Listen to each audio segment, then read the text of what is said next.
My name is Mark Epstein, and I'm a psychiatrist and a writer about Buddhism and psychotherapy.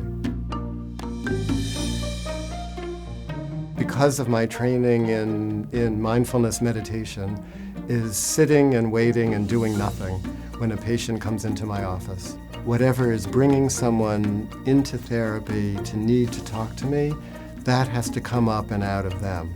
If I lead too much with myself, then I'm immediately impinging. On Sunday nights on WKCR at 7 o'clock, there's a program of Indian music that plays for 2 hours. And when I need a burst of inspiration, I wait until that program comes on and I listen to that Indian music, which is incredible.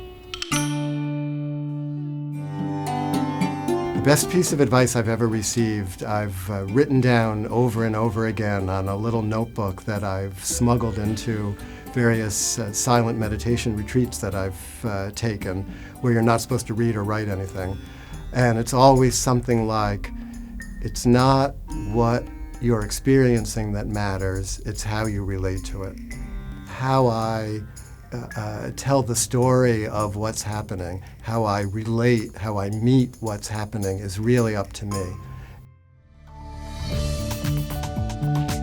We all tend to deep down think that we're the most important person in the world, and also that we're kind of isolated from everything and everyone else in the world. When one begins to question that, when one begins to develop a sense of humor about oneself and to not take oneself so seriously, boundaries start to fall between self and other, or self and the world, and then life becomes much more enriching. Take a backward step. Taking the backward step is just like, to meditate properly, you really don't have to do anything.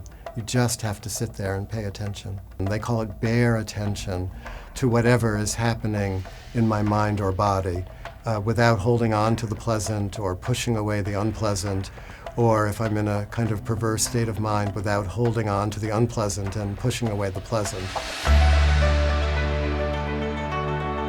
I could live without any apps. I did for many years.